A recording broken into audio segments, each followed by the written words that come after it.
Tadi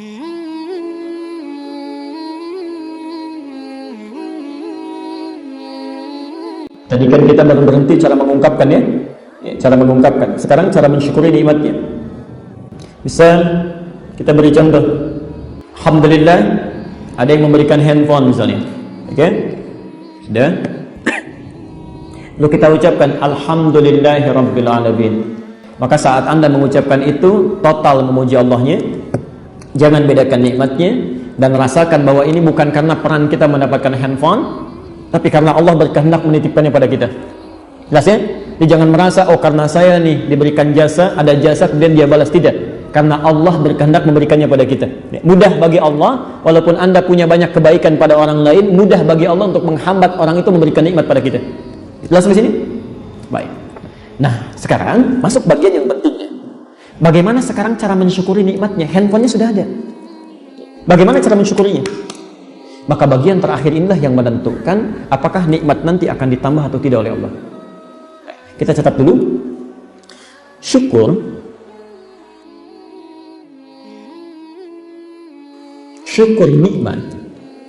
nikmat, bukan kalimat syukurnya, tapi syukur nikmat berarti menggunakan segala nikmat yang dititipkan,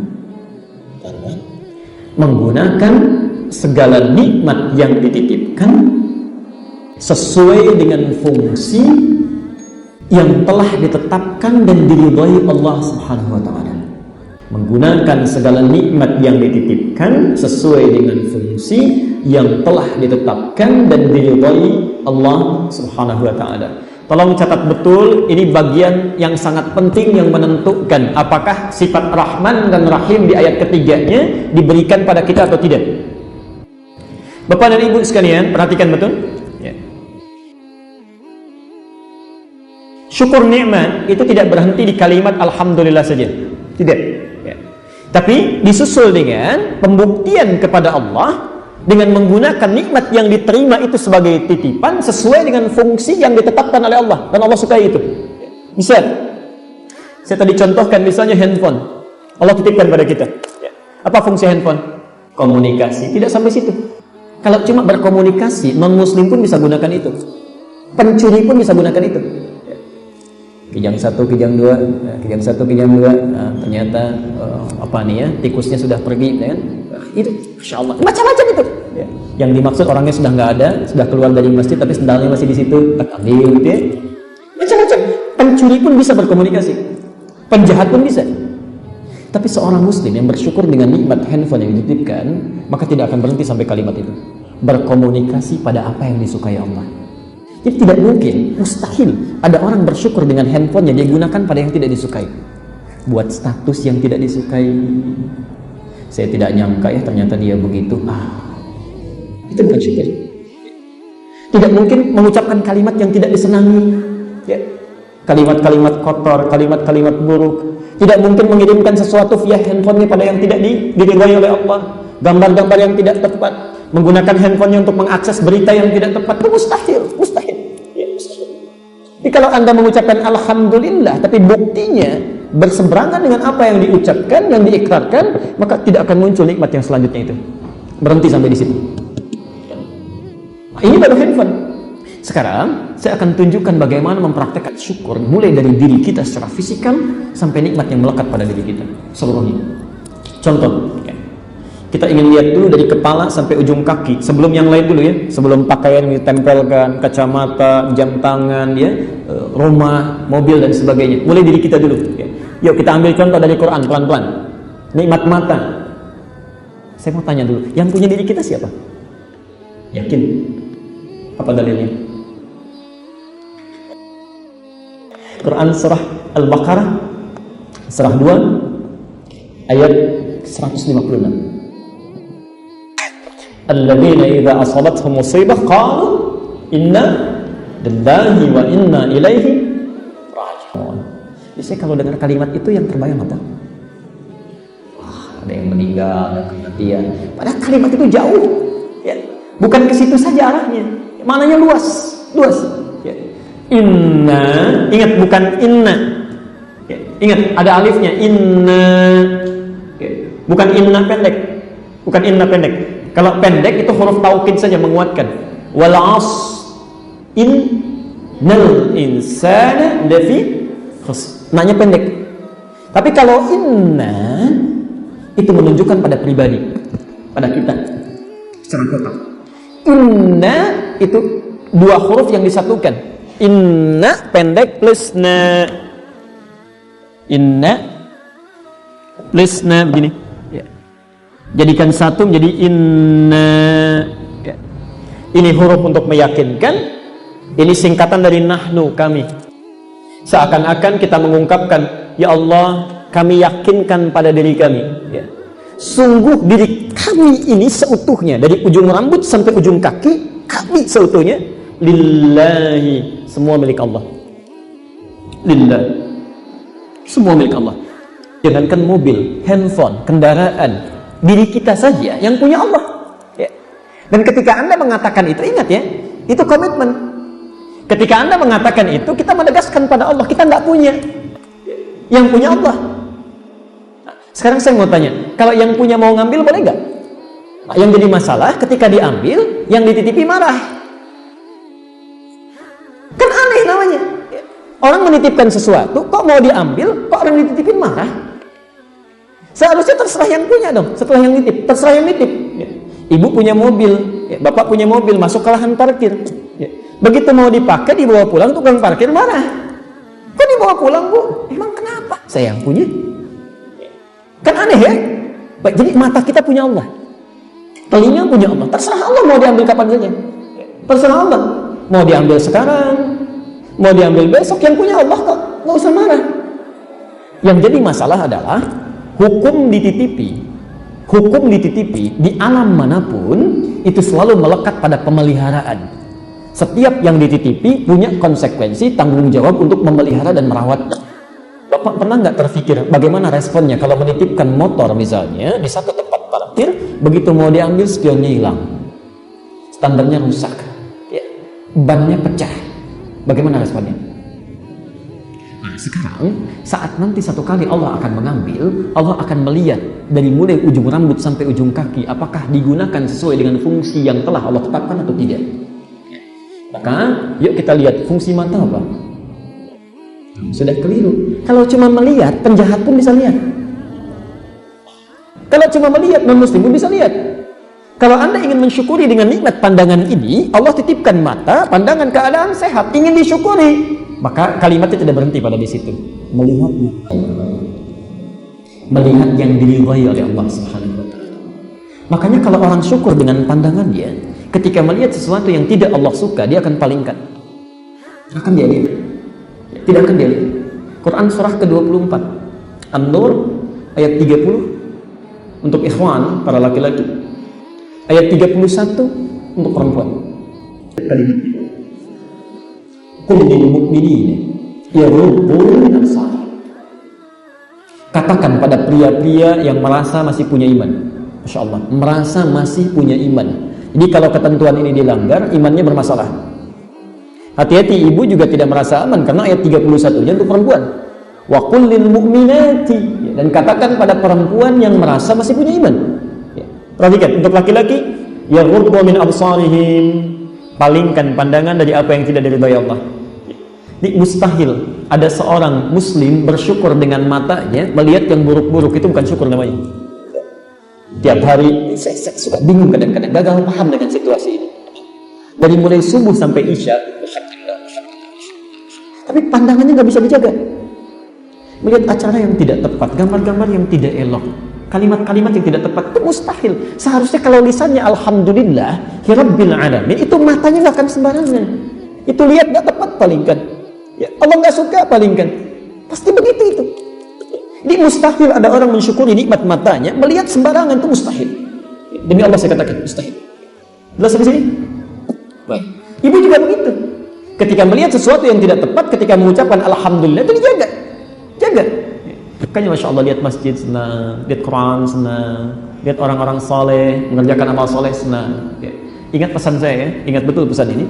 Nanti di Nurul Bahri kami ajarkan ilmunya di Tazkiyatun Nafas. Hukum penglihatan tidak berhenti sampai di sini. Di orang-orang yang terbiasa melihat yang baik, baik lawannya apa? Buruk. Ingat betul ini ya. Kalau seseorang merasa melihat yang baik-baik, hukum ini berlaku. La in syakartum la azidannakum. Jadi kalau orang terbiasa melihat baik, maka kebaikan dikumpulkan oleh Allah. Dan dia akan alergi melihat yang jelek. Tidak akan sanggup. Tapi sebaliknya, kalau seseorang terbiasa melihat yang buruk, maka baik tidak akan pernah bersatu dengan yang buruk, tidak akan nyambung. Minyak tidak akan pernah nyatu dengan air. Makanya kalau orang kebanyakan lihat yang jelek, yang baik itu tidak akan pernah peka, tidak akan nyambung.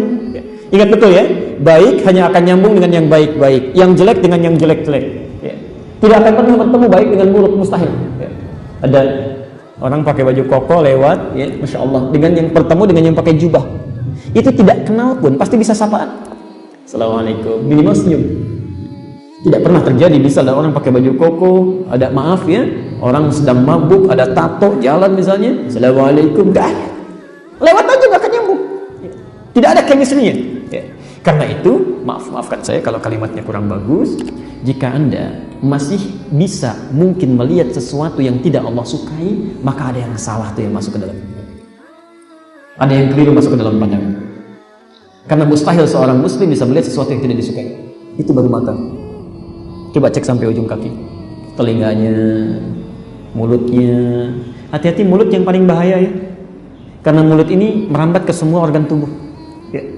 Bahkan nanti di Quran dilukiskan begini, ada orang yang salah makan ya, kemudian masuk makanannya haram, beredar dengan darahnya, lalu darah itu terus mengedarkan ke seluruh tubuh jadi daging ya, dan masuk ke telinganya di sumbatan.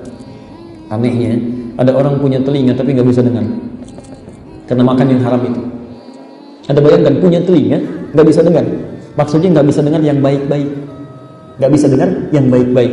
Hati-hati, jadi kalau azan nggak kedengaran, padahal tetangga masjid, rumahnya di samping masjid, subuh-subuh dipanggil as-salatu khairum minan naum, masuk ke telinga tertukar itu, an-naumu khairum minas salah. Tapi yang jelek-jelek itu cepat sekali ya. Dari gosip, dari mulai macam-macam, cepat. Kenapa? Yang haram masuk ke dalam dirinya, nutup yang jeleknya. Oke. Maksud saya, kadang-kadang mohon izin Pak, mohon maaf Ibu, hati-hati betul ya. Anak-anak yang masih suci itu, yang masih baik, yang belum paham apa-apa, tiba-tiba bisa tidak berfungsi nilai kebaikannya karena orang tuanya membawa yang haram dalam kehidupannya. Tolong jangan nodai mereka itu ya. Jangan nodai mereka. Pastikan apa yang Anda dapatkan dalam kehidupan itu baik. Ini baru tubuh. Ya. Maka bagaimana dengan elemen yang melekat dalam kehidupan kita, pakaiannya, kendaraannya, rumahnya, segalanya. Sudahkah Anda gunakan pada hal yang disukai oleh Allah sebagai syukur kepadanya? Karena semua akan ditanya. Bapak Ibu bayangkan ya, pendengaran saja, penglihatan, hati itu akan ditanya. Apalagi semua yang melekat pada diri kita. Quran surah 17 ayat 36. Saya beri contoh sebentar. Quran surah 17 ayat 36, Al-Isra ayat 36. Wala taqfu ma laysa laka bihi ilmun. Jangan pernah Anda ikuti segala hal yang tidak ada dasar pengetahuannya. Poinnya bukan itu, lihat setelahnya. Innas sam'a wal basara wal fu'ada kullu ulaika kana anhu mas'ula. Sungguh kata Allah, pendengaran itu ya, penglihatan, bahkan hati ya, semua akan ditanya oleh Allah. Jadi Allah akan tanya itu, saya sudah berikan nikmat kepadamu penglihatan, sudah sejauh mana kamu syukuri itu ya. Maaf Bu ya Pak, nanti coba gambarkan saat Anda disandingkan dengan anak-anak itu yang Allah berikan keadaan dirinya buta. Saya pernah kisahkan kan Musa, orang Asyut itu usia 5 tahun di Mesir, yang berjuang bisa menghafal Quran dalam keadaan matanya buta. Anda bayangkan ada anak diberikan usia 5 tahun matanya buta dan dia berusaha menghafalkan Quran, lalu hafal Quran. Dan ketika ditanya oleh seorang reporter yang datang ke sana, jika Anda diberi kesempatan untuk memohon kepada Allah, apa yang Anda ingin mohonkan? Saya sudah pernah sampaikan ini. Musa hanya berkata, saya akan mohonkan kepada Allah satu, agar tetap membutakan mata saya, karena dengan buta ini saya bisa menghafal Quran. Tapi yang menarik lihat yang kedua, sampai wawancaranya sampai menangis, dan saya beberapa kali melihat tayangan ini, Masya Allah ya. Kata Musa, dan saya akan datang nanti kepada Allah saat hari kiamat nanti sendirian, tidak ditemani oleh siapapun, dan saya akan menghadap Allah dengan keadaan gemetar, tangan gemetar, kaki gemetar. Saya akan katakan kepada Allah, ya Allah, saya sudah berusaha menghafalkan Quran ini hingga tiba di sini saat ini. Kalau dengan semua yang sudah saya lakukan, dengan Quran yang saya bawa, masih pantas saya dihukum, maka mohon kurangi siksaan saya dengan Quran yang telah saya hafalkan ini. Kurangi hukuman saya dengan Quran yang telah saya hafalkan ini. Maka bagaimana menurut Anda ketika ada seseorang usia 5 tahun mata buta berusaha menghafal Quran sampai hafal untuk membuktikan dan mensyukuri nikmat penglihatannya seketika? Maka bagaimana dengan orang yang diberikan 50 tahun, 60 tahun yang seluruhnya waktunya sangat panjang tidak pernah digunakan untuk melihat yang baik-baik? Maka hati-hati. Itu baru pandangan, belum pendengaran sampai ujung kakinya. Dan kita belum berbicara tentang pakaian, ya, tentang kacamata, tentang mobil. Maka kalau Anda ingin syukuri nikmat berpakaian, saya sering sampaikan, pakai dulu untuk kepentingan Allah. Pakai dulu. Misal, nanti hisabnya lebih mudah, lebih mudah. Anda dapat pakaian misalnya, sebelum gunakan pada yang lain, gunakan untuk Allah, pakai dalam sholat. Jadi ketika Allah tanyakan satu saat nanti, dari mana engkau dapatkan, kemana engkau gunakan? Jawabannya ringan. Wahai Allah, bahkan sebelum hamba jawab, engkau maha tahu apa yang ingin hamba jawab. Semua hamba dapatkan dari harta yang sangat halal, pertama kali hamba gunakan, digunakan dalam keadaan untuk sholat kepadamu. Ringan. Bapak kalau dapat pakaian pertama kali digunakan apa? Kami peroleh dari harta yang sangat halal, ya Allah. Kemana digunakan? Pertama pakai pesta, ya Allah. Insya Allah. Hati-hati ya. Hati-hati di sini. Jadi itulah Ar-Rahmanir-Rahim, satu ketegasan yang disampaikan oleh Allah bahwa jika kita bersyukur kepada Allah atas segala nikmat yang diberikan, maka Allah berjanji akan menambah nikmat sepanjang kita menggunakan nikmat itu sesuai dengan peruntukannya. Maka gunakanlah mobil itu, ya, yang akan jadi saksi ketika Anda kembali kepada Allah di akhirat nanti pada kebaikan-kebaikan, ya. Gunakan pulpennya untuk mencatat yang baik-baik, gunakan rumahnya untuk mengisi yang baik-baik, karena satu saat mulutnya akan dikunci dan semua yang terkait dengan kehidupan kita itu yang menyampaikan kepada Allah.